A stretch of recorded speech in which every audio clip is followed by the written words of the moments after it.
The founder factor can be a real deal, when you're yourself in your basement, going from project to project and oversimplifying that. But it's like you're in a speedboat. But as you start to add people in that boat and you've got your hand on the wheel, like you ever been in a speedboat and all of a sudden, or in a small plane and the pilot just decides to turn left and you didn't feel it coming?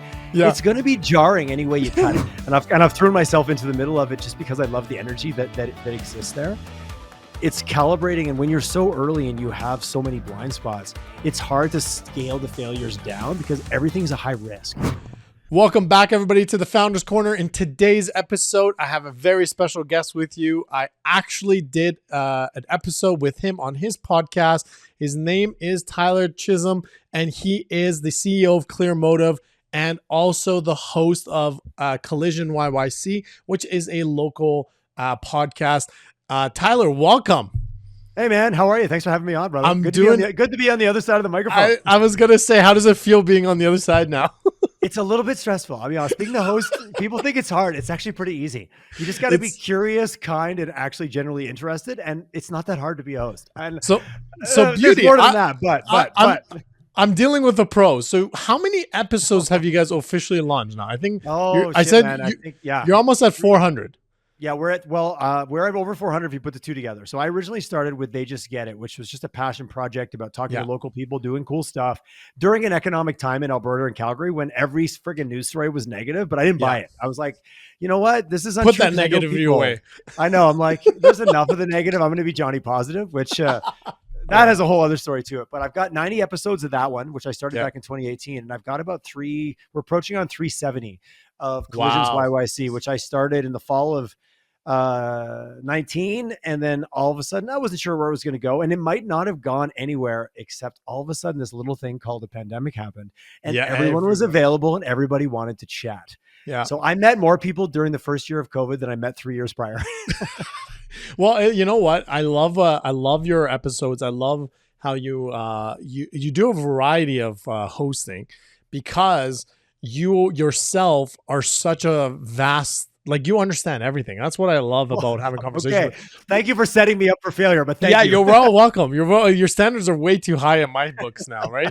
So no, but I mean, like you can have conversation about so many different things. And one of the things that, we were saying is being a host is not as easy as most people think. Like you kind of go into the podcast going, okay, I don't really know how this is going to go. But then when you're in it, like you feed off that energy.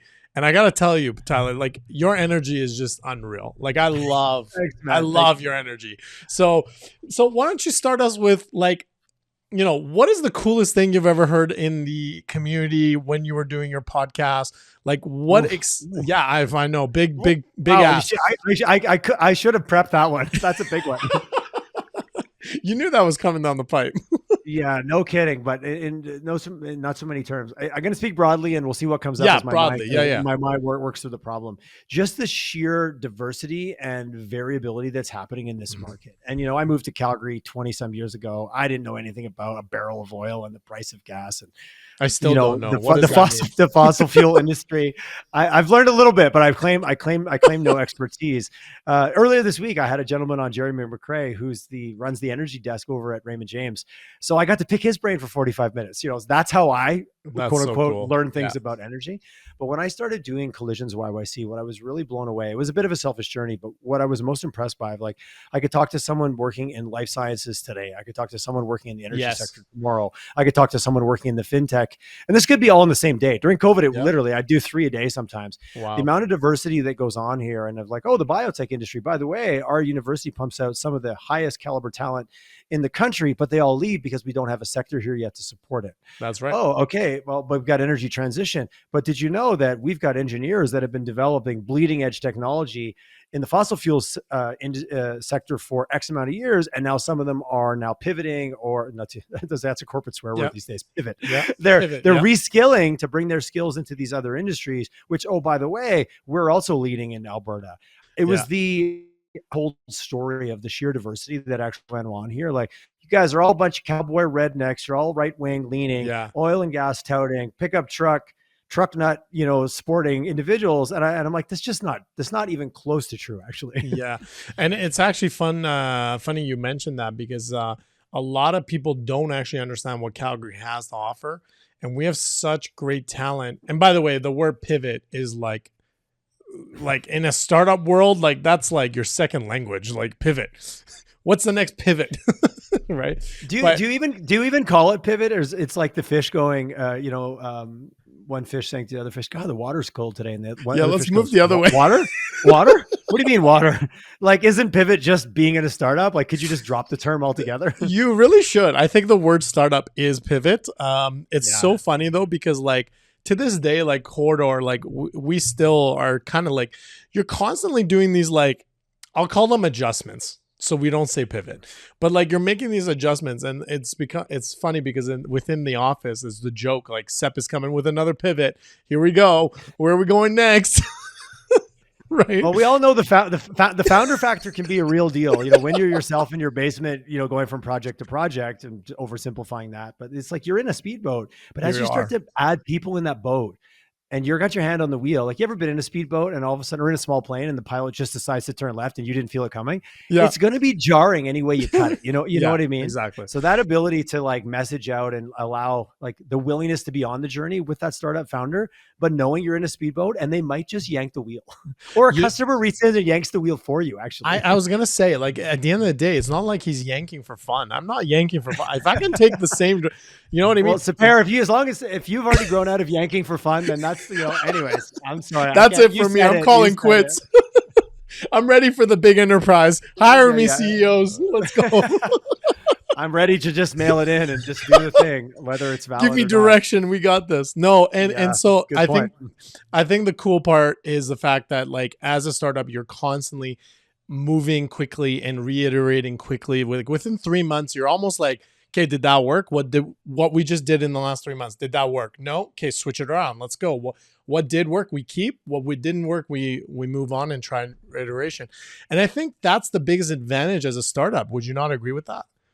Well, the speedboat versus the big ship, like, right? In our world, we work with some with more mid-size. We don't work a lot with startups. I'm talking about my agency over at Clearmotive, simply because sometimes as an established agency with processes and timelines and teams, we can't pivot as fast as the client pivots when it comes to, we delivered a strategy on a Thursday and they pivoted their strategy on a Monday, right? And that can happen.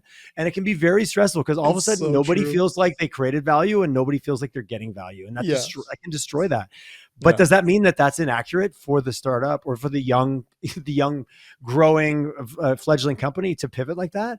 It's okay, but you get too many systems around you that don't support that. Yeah, you can die on the vine, right? Mm-hmm. Yeah, definitely. And I think being in an agency, like you and I kind of have that in some same world, right? Like we're an agency on the development side, you're an agency on the marketing side. So like for us, it's this very similar where like we'll launch a product and then all of a sudden the startups come up to us and they go, yeah, overcalculated the consumer side, B2B. Awesome. We need to pivot. Let's go. And all of a sudden you're like, that's going to take a couple months. I'm just going to throw that out there. You know what I mean? So I agree with you 100%, but it's going to be, it is tough being in us as a founder, being the one to make that call. Cause you do have to make the call at the end of the day. And you never know if that call is correct or you're going to go right into a wall. That's the biggest problem, I think. And you don't have stats to back it. No, there's no playbook, right? You can't go, let's see the 7 other things that companies that are like me that did this in this way. Hey, I'm curious about something and I'll put my own thoughts to it, but also I'll resist putting on my hosting hat. I was going to say we're switching. Let's switch. No, we're not. But the psychology of failure, we all talk about it. We all tout it. We all flash it around like it's awesome. But for many of us, we weren't grown up in a world of, failing is cool. Not passing your grades, getting held back. Like, you know what I mean? Like we frame it. But I was on a podcast yesterday with some students. Joy to Job was this cool group of students that really is trying to help high school students. And I was get ready for the workforce and to understand entrepreneurship. And they said, what's the biggest thing? And I kind of quickly on the spot, I was like, defining success, defining failure, but more importantly, not misunderstanding what is a failure and what is either the passage of time, what is learning. I've found that a lot of startups I talk to, especially if it's their second or third kick, the first time they're like, oh yeah, failure. We're super into it. But they're not really into it. No. It's just great because you read it on a sticker. It's life and death. It's life and death. That's why. No startup is going to sit there and be like, well, no startup is going to be honest about failure because honestly, like if you're not embracing it, because what do all investors and everybody says? Embrace failure. Failure is the level to the next, to the next gateway success. And you're sitting there going, that failure is going to cost me $20,000-$30,000. That equals failure. Like the company's folding. Like there's no way to survive. So how do you scale them to be like, and because what we're really talking about is a scale issue, right? Because a $2,000 failure is different than a $200,000 failure is different than a just put you out of business failure. Like I fall down on a snowboard. That's great. I get up and keep going. I go off a cliff and I'm never to be seen again. That's both considered failure. And when my experience with a lot of startup founders, just through talking to them on the show and also just knowing a lot, because it's Calgary and we've got such a powerful ecosystem here now. I love it. And I've thrown myself into the middle of it just because I love the energy that exists there. It's calibrating. And when you're so early and you have so many blind spots, it's hard to scale the failures down because everything's a high risk. Everything's high risk. And that's where mentors and that's where having a good peer group and not only asking for advice, but actually listening and taking it. Like that sounds so, okay, wow, thanks for the big insight, Tyler. But I notice startup founders that are on their second or third run, they've got a whole different mindset. Their failures are much more frequent, but they're way smaller. They're way scale smaller. them down. Yes. Scale them down. Yeah, because they're making less big decisions and more calculated risks. Whereas with the small one, they just don't have the foresight to know. Like, okay, here's a really good example, and I'll use it because we did it, right? Zoom Info. Have you ever heard of them? I have heard of them, yes. Okay, so they're like, for anyone who hasn't heard of them, it's a database of phone numbers and emails for potential businesses that you can contact. So if you're building a B2B, Zoom Info, they give you access to the email and whoever you're trying to contact. Now, first day, we're like, you know what? Like, that's who we're targeting as corridor. Like, that makes sense. We can now do cold outreach. We can do cold calling. We can do the whole shebang. Like, we're going to get it. It's a $30,000 USD transaction. Yeah. Mm-hmm. That's the not barrier to entry on Zoom Info is the dollars. I've run right up against that with clients before and they're like, whoa, wait a second. What? How much? Whoa. Okay. Maybe we're not so sure anymore. Maybe we need to check everything. Exactly. But you're right. The commitment is real. But you talk to someone at Zoom Info and they give you all this like hype and you're like, bro, he's right. If we just crush it, we will crush it. Of course, that's always the case. Now, what a normal, like an experienced startup would do, or like CEO would do, would be like, well, why don't we just start with a list of like 200, hit A/B testing for 100 each, and see which one works. If it works, then we may consider it. Let's use Apollo. It's $200 a month versus $30,000 contract right off the bat. That's a great example. And I think that's why a lot of people will take on that risk because they just don't know. They don't know what's out there. They don't know what tools or expertise. And going back to your mentorship and the thing, and I don't really know why first-time founders are so stealthy about their startup idea. Like they're so stealthy about it. Like they're almost like no one's ever thought of this, so I don't want to verbalize it. It's like, look, I've been around the country in Canada and the States, and I can tell you, I've heard the same idea multiple times. It's execution. I think that's what it is. What do you think? Well, I would say it's a bigger risk if no one's ever thought of it before. If someone's thought of it before and it's out there, but you have a better way, a better version, you understand the ICP in a different way, your value proposition is stronger. That's a much safer territory, even from an investor perspective, than like, okay, so no one's thought of this and no one's doing it, but all of a sudden there's a need. Ooh, that's true. I'd say more dangerous. That's the Apple style. That's like you're looking at big ideas. Okay, so going back to, it's actually interesting we just got onto Apple style. So one of the things for me is, I've always said this, Canada and the US are very different. Okay, so our podcast, I mean, you get some Canadians listen to it, you get some Americans listening to it. One of the biggest things I don't understand about Canadians is why are we so conservative? Now, the only reason I'm asking you is because you've talked to so many Canadians. So it almost seems like Canada is like America's little sister. I won't swear, right? Okay, and what happens is Amazon sets up shop in Toronto, Amazon sets up shop in Vancouver, hires a bunch of devs, and then they take all the good ones and they go, you're going to Seattle. Right? Why is it that Canadians are so conservative? Why are we in this world of like investors are hesitant to invest? Why, like, we don't really have large networks? I don't get it. I population, you can't cheat with population. Everybody says population. I won't say population because I think it's much deeper than that. I don't have an Yeah. answer, but how deep and how far back do we have to go if we look at kind of the epidemiology of who we are at our core, Yeah. how we immigrated here, our government, our structure, what we actually makes us different than our neighbor to the south, and how we kind of sometimes celebrate that in a way that maybe isn't doing us any favors. Like this goes far beyond, I think, a business podcast, and certainly I'll be very clear if I haven't already, my ability to answer your question accurately. Now we're getting into psychologies. Oh, we're kind of getting into social values, and we're kind of getting into like literally my sister married an American guy. My brother-in-law Gary is a great dude, but after a couple drinks at the table, his American really comes out. Like it does. 100%. It's very different. The bravado it's very and different. And I was just like, okay, well, very not macho. good. I'm not judging, not good or bad, but it's different. It's very different. Yes, and I know some Canadians like that, and I think we're speaking in broad brush because that's the fun of course being on a podcast, but. I do think I talk to lots of companies. They're like, oh, it's refreshing. I go to the Americans and like, they'll tell me straight, no, I don't like your product, or this is great, I like it. And then they buy it the next day. Versus this is here. Everyone's like, we're that 2 nights like, hey, no problem. This sounds awesome. Let me get back to you. I think Calgary has a little bit less than that. Like, I think we're a little bit more like we are our more American in the way we are direct, not in the bravado piece. Because Calgarians are still pretty humble. But I go to Vancouver, I go to Toronto, and you get my buddy used to be in the junior mining sector in Vancouver.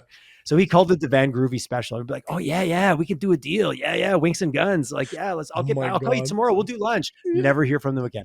He goes, I come to Calgary. Happens in like, Vancouver all the time. Yeah. The Van Groovy special. There's a name for it. 100%. Van Groovy special. I love that. Van Groovy special. That's great. Goes, I just got Van Groovy special right there. Oh my God. It happens to Vancouver. Yeah, it's so true. And he said, you know what? It's not as bad, but it's the same. But he goes, Calgary, I come here to do sales calls. They're like, you know what? I'm really glad you met with me. I don't need this, but let me introduce you to someone in my network who I think does. And I'm going to actually send an email right now. See, that's very American. That's very American. So I think we've got a piece of that. I would say the good piece, because we are still a little bit humble. Yeah. But we're a little bit of a maverick. Someone told me like we're not really a pioneering, but if you look at the energy sector, there was a very maverick component to it, which I think lends well to maybe some of the cross-pollination with the south of the border. Yeah. That's true. God, people moved here and built a hut in the middle of the plains. That takes some stones. Yeah. Like the average person doesn't do thinking? that. I would go south every single time. What are we doing? They were thinking of there's got to be somewhere better than where we are now, which they probably came here from Eastern Canada or Central Canada. So I think they were this sick is where of we got to layer trade. this back, like, maybe 2-3 generations of just that level of grit. And if you didn't, there's just no time not to be straight up when you're living in a sod shack. I'm really making this story dramatic. Yeah, of course. A sod shack in the windy. It's and a broad stroke. And you need some food. Broad stroke. Okay, so what do you think is it makes what do you believe makes a good founder? I'm curious on your perspective, because you've talked to a lot. So I keep asking you general broad stroke questions because thank you. Because you've talked to so many people. And there is no one formula. Like there's a degree of self-awareness, there's a degree of humility, but there's also a little bit of there's got to be a little bit of bravado and a little bit of ego there. And I say ego because I don't think ego is a bad thing. I think ego running unchecked will put you in, either put you in prison or put you in jail or something bad will happen. You'll certainly you got to be a little delusional, a little bit on that, but willing to surround yourself with other delusional people that are also bought into your delusion. So I think like it's huge to have a peer network. Of course, you need to know who's your customer. Like, I love it. Most people I run into, I had this great product idea. Well, for who? Oh, yeah, everybody. Or, the classic, everybody's my customer. If everybody's your customer, then no one's your customer. Getting ahead of yourself and getting really excited, because so many people I've met in Calgary, they're technically oriented, they're engineering backgrounds, they've worked in industry, they saw a problem, they wanted to fix it from a technical solutions perspective. That's where I think you get the stealthy. Oh, don't look at my secret plans. I literally have secret plans. Don't look at them. And a little bit, and I don't know, I'm going to say there's a combination of maybe secret plans, a little bit. It's scary. It takes a degree of some bravery. It's like you're the artist who's showing your work for the first time, right? And someone might tell you it's ugly. A public shaming is not something I enjoy. No. Even though every time I got one, it always made me better. I refer to it as jumping off the cliff and having all the plane parts and trying to put the plane together so you don't crash. That's literally how I refer to it. No pressure. And don't forget, there's an audience and there's people watching and some are laughing. Absolutely. And some were laughing, and some were like, "Oh, I really want to help him, but oh well, it's his Yeah, thing." he's So I got think there this. is willing to be vulnerable while simultaneously Yeah, having a degree of belief in self. Like it's an interesting little unicorn when you bolt it all together. yeah. Like, oh, I want you to be humble enough to take advice, but cocky and confident enough to believe that you're right, that you can do something other people have failed at. And And actually, you don't even question that.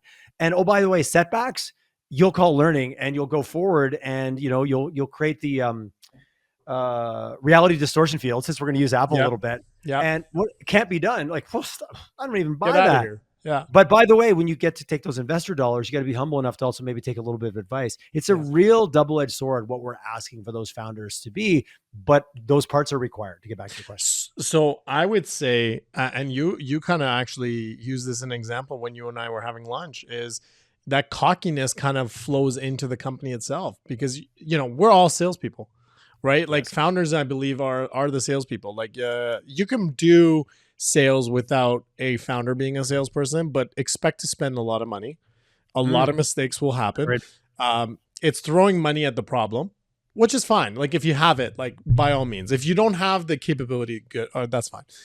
But you were telling me about how once you won a deal and you guys walked in like you guys were like the only option that they can ever choose, right? Do you want to tell us a little about that, bro? Well, a You don't little have bit. to name names. I I think just, yeah, no, I think that was one of the biggest deal. That was one of it's the thing that changed our stars, right? We were yeah, a small company. We were an 8-person. This is with a national OEM brand out of Toronto. We were the only Calgary agency at the pitch. We were 9 people. The closest company we were pitching against was 120 people. And we were a pure startup. We didn't have we were a services company. We're a marketing company. So yeah, it feels a little bit different because we didn't have a product. But at the same time, like you're in a pitch like that, you need to know what your potential customer takes in their coffee in yes, the morning.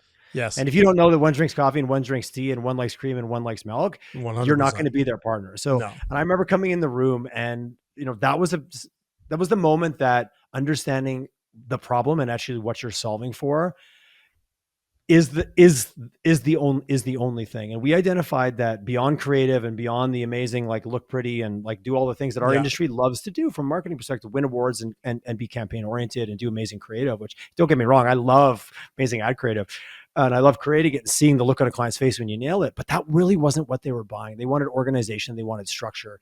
They wanted a partner to come in and actually help them get their shit together, but they would never say that because this is a large OEM brand. They don't have any problems, but we identified it. What And are we came problems? in. Yes, exactly. Don't you know who we are? And it's not like that. There was not this huge bravado in the room, but we had to meet them where they were at, provide a solution that we believed in our soul that they needed. And we came in with a fully baked automated solution. We built this online portal, like it was ready to go. And we walked in the room like, when you choose us tomorrow, we can turn this on because we know that's how you operate. And this is what really makes a difference to you. And you built that specifically for them. We did. Yeah. We built it off a platform. We'd already built it. We used this social internet platform called Thought Farmer out of Vancouver. And we had just built it for another client. So our team was fresh. And the idea came out while we were getting it together. Why don't we just use this? And this was before Slack and before Asana and before Box and before, like I'm going way back. Some of your listeners might not even been born back in 2012. Like, I really hope so. I mean, if a kid is listening to our podcast, good for them. They're going to be very tuned. I've been talking to some young entrepreneurs. Don't underestimate. They can impact the economy, and they do not like being marginalized. So that's another conversation. You know what? I stop at every lemonade stand. Like me and my wife will drive. So do I. I see a lemonade stand, and I'm like, I'm getting it. And she's like, do you want lemonade? I was like, no, I'm supporting entrepreneurs. Let's go. I overpay and it's always delicious. And I'm always I'm not there to give them feedback. I'm there to support them. And I drove by a lemonade stand the other day. There was a dad sitting on a patio in the house with a beer. And I was on my bicycle so I could hear them coaching his son on like, if they don't want to pay, that's okay. You just thank them. And like, he's drinking. And it's I'm like, I don't know if this is entrepreneur in training or this is just dysfunction I'm seeing. I don't know. But it was just down the street from my house. And he had like a proper made, like he made it in the garage. It was out of wood, said lemonade on it. Like, yeah, it was fantastic. I love it. Yes, I stop at lemonade stands as well. I'll share them on social media. as I was saying, which I forget, and we walked into the room with the confidence, and if we were wrong, we were going to be wrong, but if we were going to be right, we were going to be really right. Yeah. And we believed we'd also had the privilege. We'd worked with that client. It wasn't like, I know your model of like, get these people into your advisory group, get to know them. We Yeah. had the privilege of working this client a couple of years before, and this was the make or break moment of, do we win AOR, agency of record, and keep the business?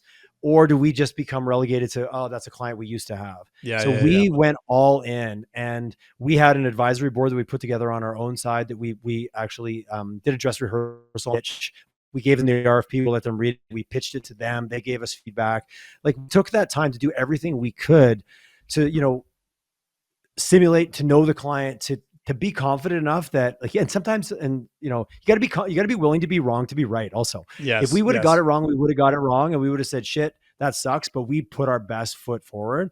But when we got it right, I saw him look over at me, and he's like, you mean to tell me this is ready to go right now when we could turn? I said, yeah, absolutely. And he looks at me and goes, smart. And I literally believe in my mind, he put a check mark on his page. Yeah. And we won that piece of business. And it turned us from the 9-person marketing startup that could have gone away as fast as it got spun up to a 15-year agency story when we still have that same client. And I can't help but notice it was tech that helped you win it. It was absolutely technology. Back in, I would say, even before, technology was the solution to absolutely everything, which it is today. Oh my God. Now it's AI. Now everything is AI. It's crazy. We have a email campaign that's running right now. And I think it was like the 3rd email in or the 4th email in, and we're sending it to investors, angels. I told you about our Corridor Venture Fund studio. Yes, which I'm dying to ask you about, but I'm trying to stay out of this. No, that's okay. You can start asking if you want. But yeah, so we sent it and we said, hey, we've built an AI HR system. That's the one that got clicked on the most and open, and everyone clicked Wally. So it's kind of crazy, the crave that's happening right now with AI. We've gotten some pitch decks with AI, and it drives me up the wall with how little they understand about AI. And my favorite part is they have one of their like co-founders is machine learning. And I'm like, if he's machine learning, he should know this has nothing to do with AI, what you're trying to do. It's an algorithm, not a machine learning. Like, it drives me nuts. Anyways, that's off topic. But yeah, right now the craze is AI.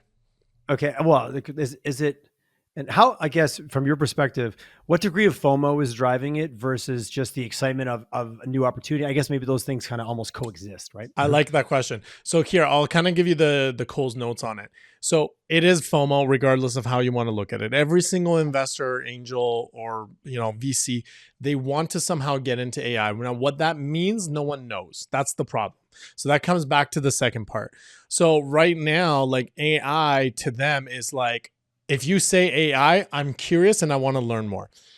The problem is a lot of these guys are just slapping AI onto pitch decks, right? They'll be like, I'm building a social media with AI assistance. I'm like, what? Just explain that to me. Like, every social media has AI built into it. That's the whole thing on TikTok, right? Like, what do you mean you're special with AI? Like, there's nothing special about you. And when you're trying to raise $500,000, you're not building your own AI. You're using someone's AI. It's just not possible. And so angels and VCs are kind of sitting there going, well, what's special about your AI? Nothing. You're giving me $500,000. Like, do you know how expensive it is to build your own AI? Like, there is a barrier there. There's a money barrier. You just gave me I think it's a great idea. I don't know. We'll see. But I'm going to go update my LinkedIn to put like Tyler Chisholm AI assisted, because I used ChatGPT today. I did. What did you use it for? I love ChatGPT. It's my favorite thing in the world. I actually used it to search based on your question of like the top challenges facing startup founders to see what it would say. I literally took your question from your email and typed it in just to see what would come up. And I'm like, wow, you just gave me a laundry list of every problem. Funding, market validation, talent acquisition, product development, competition, regulatory, scaling. It's too broad. Oh no, I was like, you just gave me like most businesses I know have all these challenges. All of them. I didn't refine my question. I didn't say I'm going on Sepehr's podcast. Like, I could have been more specific to set my criteria. Yeah. But I love your comment about like, Google's been helping me write my emails for years, like literally that's year, and it just slowly started to sink in. So when you see these companies, like my team are using AI right now But are we going to create our own AI as a small agency? Absolutely not. But No. if it can level us up and increase efficiency, increase speed, increase quality, let that team member just feel they've got some other place to test ideas or to brainstorm. That's how we're using AI right now. And I think everybody needs to get on that train, but we're Everybody not going needs to to. come out and say, you know what, in next pitch deck, I'm actually going to put it in that we are an AI enabled agency, because technically we all are. If We you're, all unless are. you're living in the Stone Ages, right? It's actually, you brought that up today. I was watching NBC, MSNBC, the money one, Yeah. and they had the CIO of Goldman Sachs there, and she was bullish on the market. And they said, "Well, why are you so bullish on the market?" And she goes, "Because a lot of people don't realize AI is going to empower profitability." Mm.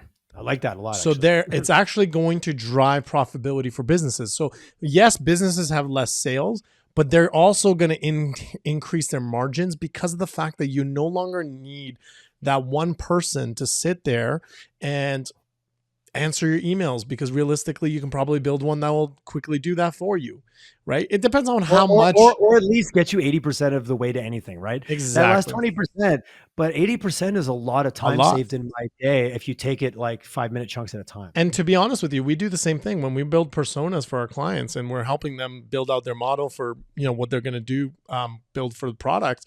We use that. We say, Chat GPT, build me something about this person, and we'll try to give as much explanation of that person. Yep.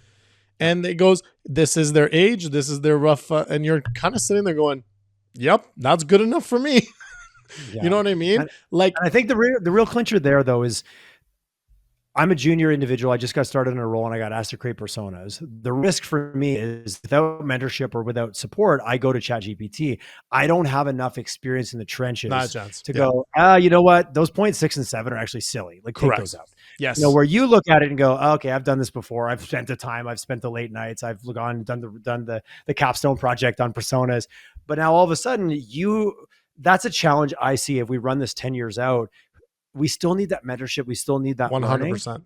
And I have some friends in HR, in an area that I know you participate in, and she's a senior HR, like senior level HR strategy and planning out that way. She's like, it gets me 60, 70% of the way there. But she goes, I'd be very scared because a junior person would just assume it was 100% correct. Yes. And the ability to discern any information that we bring in, how do you then filter that when we're giving it almost human-like qualities of accuracy, right? Well, and it is human. It is human. If you think about it, it's learning from us, right? It's looking at our tweets, it's looking at our Reddits. Like, those things And are, we're so flawless. oh my God, we're flawless. Like, we're beings, Yeah. right? And again, going back to it, like, if you think about the Reddit, that's where we're most honest. Twitter, that's where we're most honest, right? So it's a little too honest, the AI, I would say. Yeah. Right? Yeah. And that's why, like, Elon Musk locked it down, and Reddit locked it down, because they Yeah. just realized that all these AI platforms are using their data to teach their AI language, large language processing, right? So I think AI is the big thing, but it's going to be a .com problem. It's going to be one of those, like, there's going to be a ton of AIs, and there's going to be a lot of theft, like kind of what happened with cryptocurrency and stuff like that. But Yeah. at the end of the storm, you're going to have the Googles, the Amazons, the Microsofts, and the Apples that'll come out on top. I think OpenAI is going to be a good one.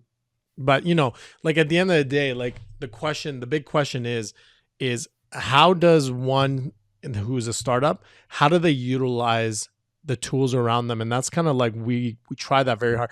Like, when we do our workshops, that's what we're trying to teach them. We're like, I there's a persona section in my workshop, and I'm like, don't even bother learning what I'm telling you here. Type it in ChatGPT. Like, don't even. Like, Use the tools. yeah, use the tools, right? And you know my terminology: build product, most loved product. Like, I've quoted you multiple times on yeah. that. MLP is most lovable product, right? No, Like most that's lovable the product. key. Is like, and we talk to startups all the time, and we're sitting there and going, okay, how many clients have you talked to? 3.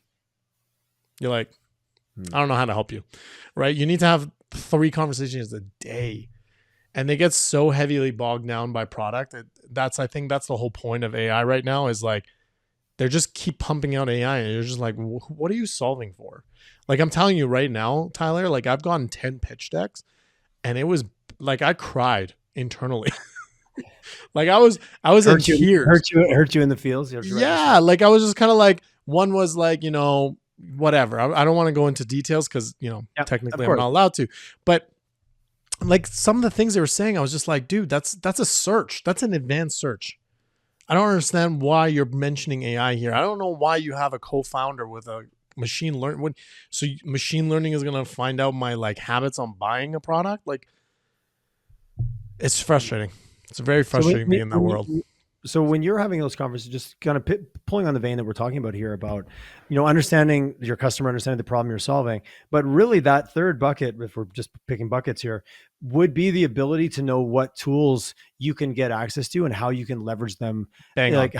How fast can I spin up my most lovable product? But we got to go beyond that to think about what role really. I love the empower profitability comment, because if we can do everything better, faster, and more efficiently, we're going to drive a huge economic shift, which then at the end of the day, it's sure going to move some people out of jobs, but it's going to elevate others in different ways. Like that's where it kind of tends to then feed itself, right? Yeah, and Versus, oh, we're all going to be unemployed and the robots are going to take our jobs. I don't see that happening tomorrow or maybe even the next day. not a chance. And again, going back to like knowing what the technology is, right? Like again, you can build, and kind of going back to where the CIO was saying from Goldman Sachs is, just understand what AI does and leverage it. You don't have to be unique AI.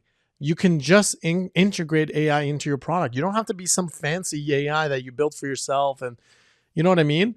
And Yeah. so that Yeah. kind of, like there's a lot of ways AI can really help any business, any product become better.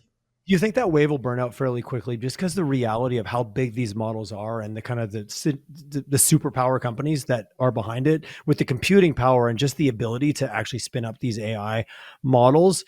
It feels like the curtain's going to get pulled back on everyone putting AI in their decks 100%. pretty quick. Like this I mean, should be a short-lived little bump, right? like think about it this way: is one AI company got evaluated at $1 billion, and they don't even have a product yet. They don't have a product yet. They got evaluated at $1 billion because they need to spend on infrastructure. Yeah, I've met a couple companies locally here. One I won't mention them, but they walked me through their model about building essentially these supercomputers to be the back end for this massive draw and need for AI kind of CPU power. Yeah, and they're like, these companies have been funded, but yet they can't even go buy it. They're like, there's no amount of money they can throw at it to get the amount of computing power they need chip to actually shortage, graphics. Yep. Yeah. And no one's really talking about that so much. Like I don't like that's at page 6 or whatever page it's on. Yeah, exactly. Below the fold, as they used to say. Yeah, exactly. And so yeah, I think AI is one of those like it's going to be a huge impact, I would say, in the next like 2-3 years. And I think every product you're launching now better somehow incorporate AI into it, because that's just how you're going to become more efficient as a business. And I think in the next 5 to 10 years, if you're not leveraging AI in your business, you're bankrupt. And to be honest, like a lot of people are scared about competitive on speed and efficiency. Period. Exactly. Like we said that about the industrial age, right? When robots were taking over the manufacturing jobs, they all moved on. They all became even better. They educated themselves. They upskilled themselves. There's so many different things you can do. I think humans just naturally don't like changing status quo, right? And we entrepreneurs love changing status quo, pivot, right? But yet as humans, I would argue that most of us like when things get better. But then we're reluctant to let go of the status quo. Again, Correct. We speak out of both sides of our mouths, right? Exactly. But like we love, we love what AI is going to do. But whoa, is AI going to take my job? Because then I don't want it. But entrepreneurs, to your point, it's like I'm flipping the table on a daily basis because I just can't stand the status quo. It actually, like, there's an angst, there's a drive, there's a fire, there's a goddamn, there needs to be a better way, kind of DNA that runs in there. I'll use a really solid example. So the other day, my wife works for a company. I'm startup. I've been startup my whole life. Like, I don't even know what normal means to me. Like, it's weird. Well, this is your normal, right? That's the whole thing. Like, you know, normal is just not other people's normal. Yeah, that's true. There you go. So it's normal to me. But like, I was driving, and in our parkade, I literally drove the car backwards and put it in the stalls. And she literally looked at me like, "What are you doing?" I was like, "I'm parking the car." And she's like, "Why'd you park it backwards? Because we always park it forward." I was like, "I don't know. It's just easier to get out because I can see the cars that are coming." And she's like, "I don't like that. That's weird." Like, you know what I mean? status No, quo no, change. no, And I no looked, offense to your wife. It's so much better because if you got to make a quick getaway, like every guy knows, you watch any spy movie, you don't drive it. You have to back into the parking. But the point being is you just changed. I read a book years ago and it's something that stuck with me. It was called The Craft of the Warrior by Robert Spencer. And he talked about how many places we sink our power and our energy. And he used an example of getting to work and you don't have assigned spots, but someone happened to be in your spot. yeah, And it you know changes, to park you're somewhere confused. different and it bugged you all day. He's like, how much energy did that suck up that you can't use for other cool things? Yeah. He called it a power sink. And I loved it. I don't know why it stuck in my mind, but the parking example was one of his things. He goes, how often do we invest our energy and our creative and our ability to respond and be in the moment, which he kind of called this warrior mindset? Yeah. As a startup founder, as someone in business, you can't afford to let your energy get sucked into things that actually don't matter. It's actually hilarious you brought that up. One of my buddies has this parking spot outside his office and it's always his. And this one time he's telling me a story. He's like, this guy took my parking spot. So annoying. I was like, it's a free parking zone. Just go park somewhere else. Why does it matter? But that's a lot of energy and investment in your identity. And yeah, oh my God, that's such a fun example. Yeah. And it's fun when you use the simplest things. Parking. Who would have thought? I have a friend who she'll write a note and say, call me, I'm pregnant, and just put it on their windshield. just for fun. I've seen her do it. She sent me photos of it. I saw it in a meme. I'm like, Colleen, was that you? That's over here. She's like, you know what? They might have been on my mind for a while, but I was probably on their mind for a lot longer. Right. I don't know if it's a good strategy. I know I have a friend who does it. If you get that note on your car in Calgary, there you go. That's the one. I know why does she do it? Just for fun or what? Well, because they messed with her parking spot, so she's going to mess with their whole head. God, that's amazing. It's her theory. That's actually amazing. She has a few that she writes. That's just one that stuck out for me in the course of the story. I love it. But anyways, so I know we went off tangent there with parking and things like that. But what do you think is the number one thing that you would be looking for today if you were to invest your own money in a product? Because we want to talk a little bit about funding, right? So what is it that you would be looking for in a fundable product company, however you want to look at it?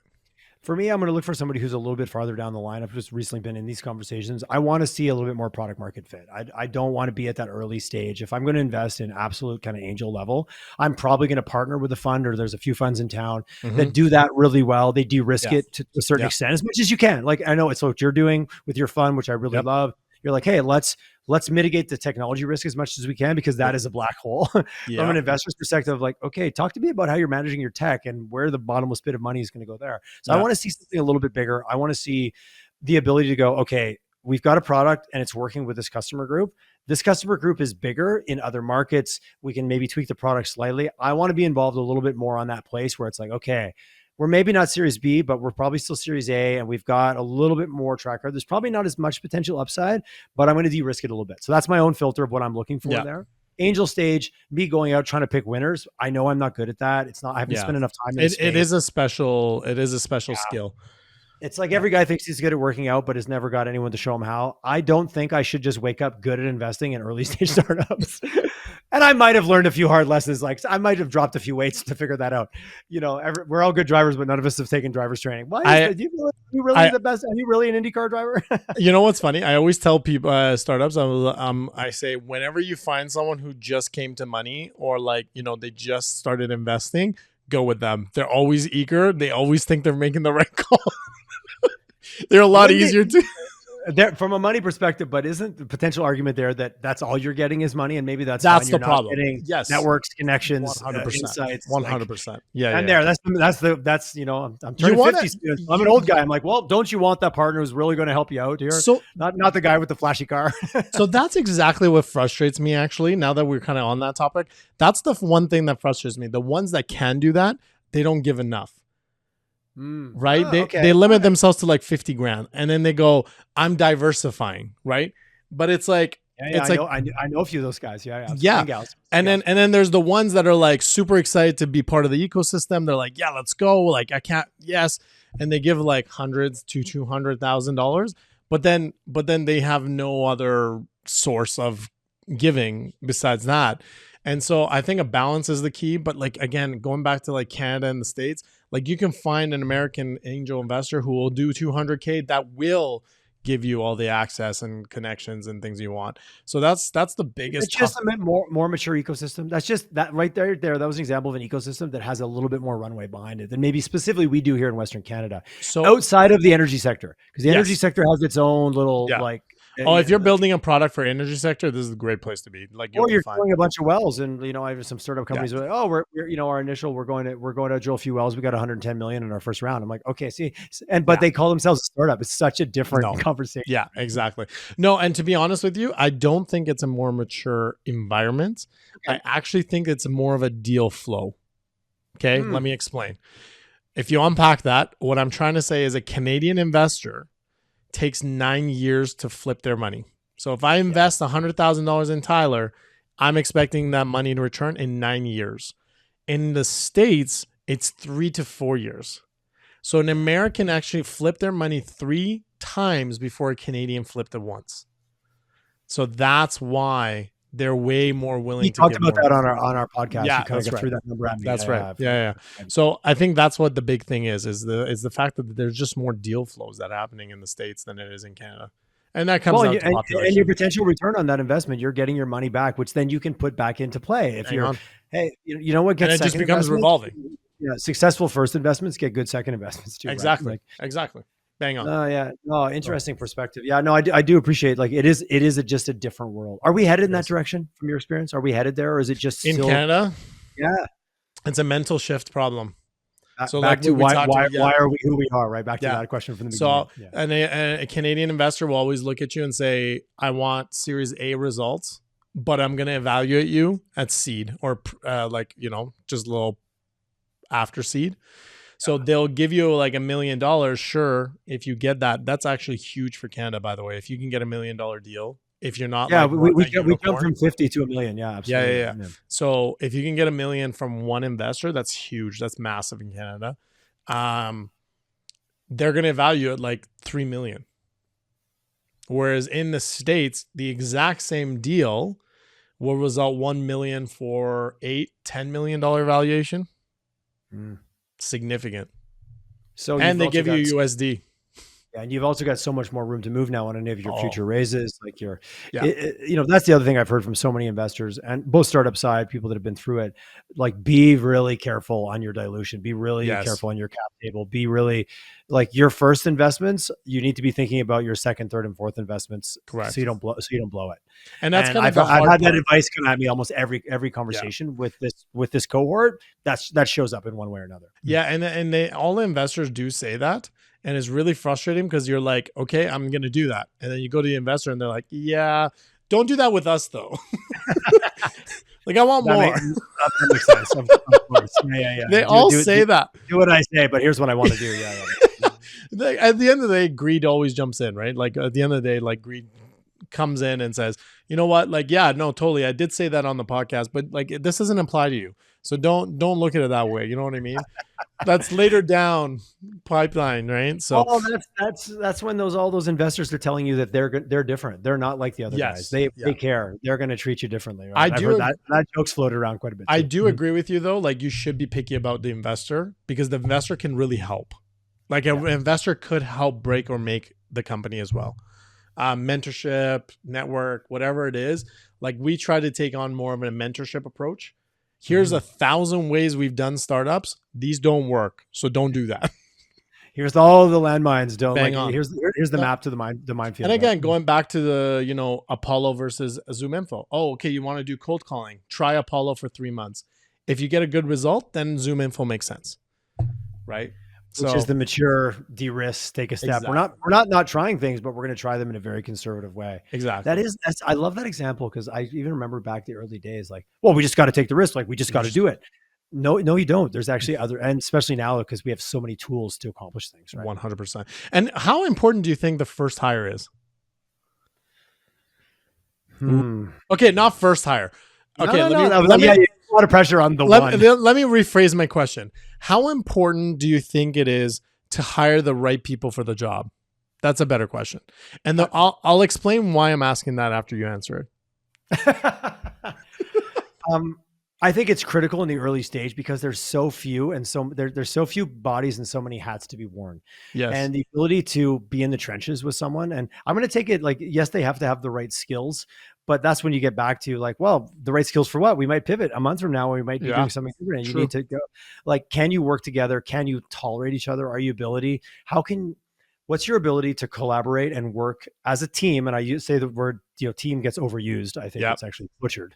That true high. Are you a working group or are you a team? Are you people that have each other's back? Can you put up with each other's craziness? And I say Yeah. that with all due respect, because we've all got a flavor, right? Oh, We're all a bit 100%. crazy, but I like your flavor and you like mine. So we get along. We have great chats. That's Exactly. how it goes. Other people are like, oh, those guys are crazy. Yeah. Because you don't like that flavor of it. So I think there's got to be a kind of a bond there that exists. Not kind of, there's got to be something that allows you to perform when the bullets start flying. And Yes. that means, oh, we blew it. Oh, we're running out of money. Oh shit, we've got to push off payroll. Sorry guys, I hope you can skim through a couple of weeks because we got to do that. There's so much more of that. And we're talking specifically early stage. And as you go up the ladder, I think fit is still critical, but then I think technical skills and capabilities and experience in the trenches starts to play a little bit more of a role, but it's a tough one. Like that scale is always tipping. Like I can't It's say so challenging to balance because you have to hire on a budget, right? And you hire on a budget. Under market. And then the market is, budget means junior. Junior, not so helpful, but they try really hard. So I went through the experience of getting a bunch of juniors. It's amazing after 2 years. Okay. Like now is like the time when you start good. I had to carry a significant portion of this pressure, stress, capabilities. And I've now recently brought on to senior levels, and I literally feel a weight off my shoulder. I don't know how to explain it. You took 2 bricks out of the backpack and you gave them to someone else. Oh my God. It's so refreshing. And just having people to like help you think through things. You know what I mean? Everyone's just not like silently like, all right, Sep, what are we doing? And you're just like, okay, let's do this. Fuck it. Okay. So that's a question for you. Knowing what you know now, understanding that nothing else changed except what you know now, would you go back and put yourself potentially in a financial riskier position to bring those people on sooner based on what you just said? Because I'm assuming you're not used to using that extra bandwidth to eat bonbons. You're now focusing on what's in your lane and what's in your, I know you well enough to know, oh, now I can just go to the beach. It's fantastic. No, you're now using your time more effectively. No. Would you do that sooner, even when you have the same financial situation bearing down on you than it was? That's a solid question. See, you put your host hat back on. I couldn't help it. I felt you left it in the middle of the. I did. It's okay. We're feeding off each other. That's so tough. I don't know that they would join me. Oh, excellent. Great way to pivot that question away. That's very skilled, sir. Folks, we have a professional on our hands right there. That was excellently done. So at least you didn't go, I don't know, Tyler, what would you have done? Why would you have been there? That would have been cheap. I wouldn't have tolerated that. That's too cheating. They might not actually join you. Because I think it would have been. You just weren't pretty enough to go to the ball with at that point. That's a good because point. It's too risky for them, right? Excellent answer. Juniors are more likely to take. Thank you. The juniors are more likely to take that risk on because they're junior. They're trying to make a thing of themselves. They'll learn more. I actually tell every single junior, start with a startup. You will learn so much faster and more things than if you went to a mature company, because you're just going to be put in QA, right? I would still have to do juniors. Okay. I would have to still do juniors. But to answer your question better, I would have hired them earlier. Okay, but just not as early with the not with as situation. Early. Yeah. Kind of. Because I've always like hesitated because I'm like, ooh, 120, 130, ooh, that's a lot. Worth it. Worth every penny. It's amazing how quickly those larger salaries get normalized, right? It's I remember, yep, 120 sounds good. Years ago, I'd be like, I'm going to pay someone over 100 grand. Are you crazy? Like, what are you talking about? Like, yeah, not a chance. No, and you pay peanuts, you get monkeys. So you have to be very careful. On very the pay careful. Scale. So to be honest, like you're just giving me back 10 years of my life. 100 grand may be worth it. So now let's talk to everyone who's listening, who's either working at a startup now or is thinking about working at a startup and is thinking about taking a pay cut for equity. Is thinking about the big exit, the big win. I'm going to get rich. This is going to be the best thing ever. advice you would give those individuals? And now I'm really putting you on the spot now because you're on all kinds of sides on this one. Yeah, there's a lot. Taking a pay cut to go on to a new venture is, to me, always worth it because I have a growth mindset. So to me, going and taking that pay cut and working at a startup, the reason I am who I am today and the reason why I'm so good at product, and people are like trying to not have to pay me to do product, and then they always come back and they're like, how I don't understand how you do what you do, is because I took a lot of pay cuts. I took a lot of risk with startups, and I know, like, I've learned so much through that process. You put me on any team, I will crush it. You want to talk about ego as a startup, like a founder, but it's not ego in a bad way. I know how to work with a large group of team. I know how to work with teams that are with different personality types because I had to. I'm a founder, right? So you kind of learn that when you grow, and it's kind of funny because I've worked with multiple people and they've moved on from our agency, and I still hold conversation with them, and they go, dude, the most I've ever learned was that corridor.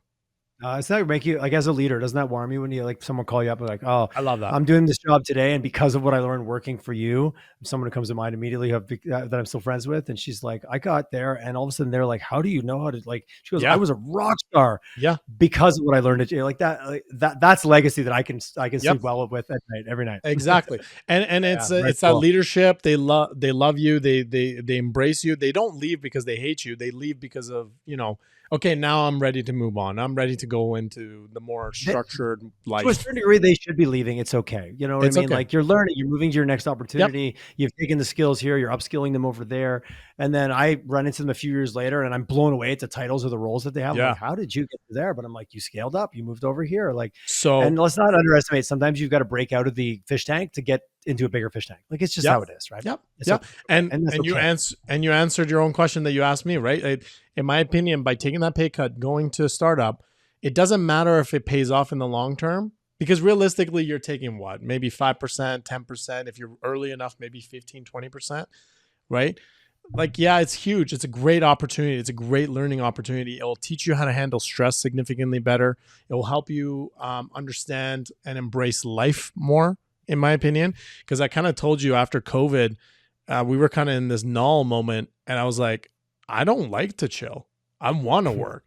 You know what I mean? So it really teaches you life lessons that most people don't. And I think it's the fastest college degree you can ever get. And you're still getting paid for it. Yeah. Which that's how that's my journey. So I gotta give you, I can't disagree. I've heard some rumors recently about some companies here in town, some startups, some well-funded organizations, we won't name nameless, where they actually encourage people to quit their degrees to come work. I know exactly who you're talking about. I'm sure you do. I'm sure you do. They're not doing that now. They're not doing it now because they're doing a cut as well. Yeah. Okay, so we both, again, Calgary's a small town, man. Like, I don't like those kind of stories because, unfortunately, this is a small town and people have long memories for that kind of stuff. Yeah. And then the brush starts to get painted on a broad scope. By the way, like, the company you're talking about, like, I've never heard of a startup to have so much culture problems, so much hate within the city. I've never seen in my life. I've never seen a startup be so disliked among people of like ex-employees. I've never seen it. I've never ever seen it.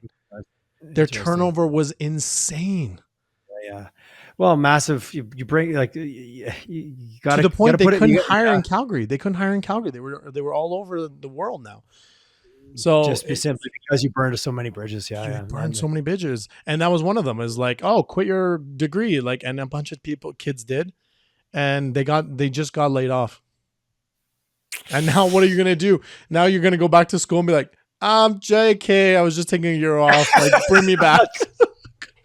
Which you know what? Life lessons learning, but that has a ripple effect, especially in a small ecosystem, when there's a lot of other companies that are maybe not trying to do that storyline, but need people to take a bit of a chance, or to, like you said, not miss out on an opportunity to learn. Because I do believe, even any aspiring marketers on this call, start at agency first and then go client side. Yes. Oh, one, you will agency. look like a Oh, rock star. Because you'll yes. come in and we're used to managing 3 or 4 clients Mhm. at the same time, multiple projects, insane deadlines, high volume, quick turns. I know I'm really selling it, super I selling know. it, Yeah, no, super that's the selling it. truth. You go to client side and they're like, all of a sudden you are the Tasmanian devil and they think you blow them away. I am telling you this right now. This happened. One of our developers quit at the beginning of the year because personal problems. It's totally fine. Like we had a conversation. I love the kid. The kid is a gem of a human. He's now working with a startup. He's it's so easy for him because he's dealt with agency. He's seen me work in database and he's worked with me directly on product. He's seen so many different things where when he got hired as the start for the startup, he's just like, yeah, I got this. Like pure confidence. Like I know exactly what I'm doing. Let's go. I've done 5 of these. You know what I mean? So yeah, agency is a huge one. I think anyone in marketing and like dev, like going Yeah. into agency, you'll learn so much. And then like you can easily become a good CTO co-founder, in my opinion. That small, and depending on, there's a lot of good companies out there that you might take a pay cut, and I say a pay cut versus working at some larger organization where you are literally putting the same bolt in the same hole every It's day, exactly, yeah. in whatever version of that is. Yeah. And some of us, it just sounds like soul suicide. Like I can't even think about that. Like I'm unemployable, so You none of this is relevant to me at all. we're Like, screwed. yeah, I know. No, well, I'm highly motivated because I know if I eat tomorrow, it's up to me. Like no one else is putting Yeah, it in the that's fridge, true. right? Yeah. And that's 20 years old now, so I'm good. There's no going back for me. It's No, done. no, you're done. That side Yeah. of it spoils me. Work for someone else. I'm like, I what? I couldn't get a job. I'd be such a pain in the ass. Yeah, I couldn't get a job. Like no one would hire me. Either I was overqualified or underqualified. And then, like I would walk into interviews and they'd be like, "So what do you think for this role?" I was like, "Well, I would change this." They're like, "Yeah, maybe not you." But Sepehr, here's what would happen though. They would hire us because we'd be so good at selling them on why they should. And then we'd get it and be like, oh shit, I don't really want that. You know what? Why am Sorry, I doing so much work? That sounded a bit cocky. It was more to be playful, just to be clear. No, that is the truth. I try to keep humility at the table at all times. I love it. I love it. Have you ever caught yourself as a founder selling a potential employee more than they're selling themselves to you? Every single time. Yeah. Every single time. I'm getting better, but I got to be friggin' careful at that, man. You know what? I'm like literally selling the employee. Like, why are you not working here? 100%. Yeah. Okay. And to be frank, like I try very hard to just sell the vision. Because I think that's our job. Our job is to sell the vision. Here's why I'm trying to take it. Here's why I need your help to do it. I think that creates buy-in. That's what's fair. I like that. I think lying is the problem. If you lie about I like to call it embellishing it. Like my mom taught me, if a story's worth telling, it's worth making good. Yeah, she did tend to exaggerate a little bit in her story. It's okay. So that's just a human. Yeah, I know. But as a founder though, that's dangerous. That could be danger zone. Like, yeah. You got to be confident. You got to sell, whether it's your investors or but when does it just become proper bullshit? And I know it's the scale, and you got investors listening right now going, yeah, I've been bullshitted. I've bought the bullshit before. And we have employees that are like, I bought into that company we were referring to. I drank the proverbial Kool-Aid. And if anybody if anybody knows the Kool-Aid story, it didn't end well, right? Look at almost every single one of these fraud cases for startups. Yeah. Charismatic founder who basically lied their way through getting investors. Right? Oh, it's a scary world. That's why I'm saying, like, you have to be as honest to yourself as possible when you're being a salesperson to the vision. And it can't be like, we will achieve it. It's we are trying to achieve it. Like this is why we're hiring you. You're part of the vision. You're part of the growth. You're part of this and that. So anyways, Tyler, you and I could talk. I gotta hit you with one more, though. No, we can go all day. Like I record podcasts with this philosophy. If you're having fun, you're still listening. If you're not, you already left. So yeah, exactly. That's cool. This isn't for you. The people that True. are listening, it's absolutely. Have you read or listened to Bad Blood? Secrets. Oh yeah. Oh, of course. I've studied that. It's a must listen for anybody who's on. If you haven't listened, dive into it. A Bad Blood, and if you don't like reading, just go to Amazon or Hulu, depending if you're in Canada or States, and watch. Oh shoot, what's the show called? They made a show out of it. Okay, I haven't watched the show because I did. What's the it called? And it was great. I'm not even sure. Single Drop or something. Blood Drop. A Blood TV series. What is it called? No, Bad Blood is a whole nother thing. That's the book.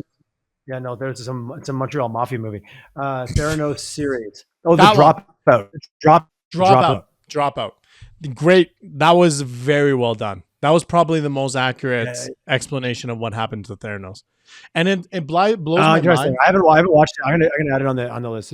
So funny enough, I was at one of the pitch events, like I'm talking 3 years ago, when the whole Theranos thing was breaking through. Okay, this was like 3-4 years ago, and this woman goes up and sells the exact same idea as Theranos, and I was just sitting there, and I was just like sitting there. I was like, this is Theranos. And I look around and people are like, wow, you could do that? I'm like, no, you can't. That's the whole point of Theranos. Red flag. I was like, how are you guys not educating yourself on what's happening on the startup scene? Like, that's a huge story. And I'm like, afterwards, I went up to one of those investors. I was like, hey, did that presentation not remind you of Theranos? And he's like, what's Theranos? I was like, yeah. Okay. Because 3 years ago, that scandal was well underway. Like that was massive. I listened to the book at least. It was just breaking out. It was just breaking out. They went into bankruptcy. Like it was a big deal. That's a great story about what unchecked and unfettered. So going back to the danger of selling fake vision, that's what I would say. Like she was up there. I don't know if she knew the Theranos story or not. I'm not going to make any acquisitions, but you pretty much were selling something that literally with billions of dollars they did not achieve. So I don't know. What you're saying is the moral of this whole podcast is do your homework. Do your homework, please, and thank you. Don't pitch the same idea that was theft. Exactly.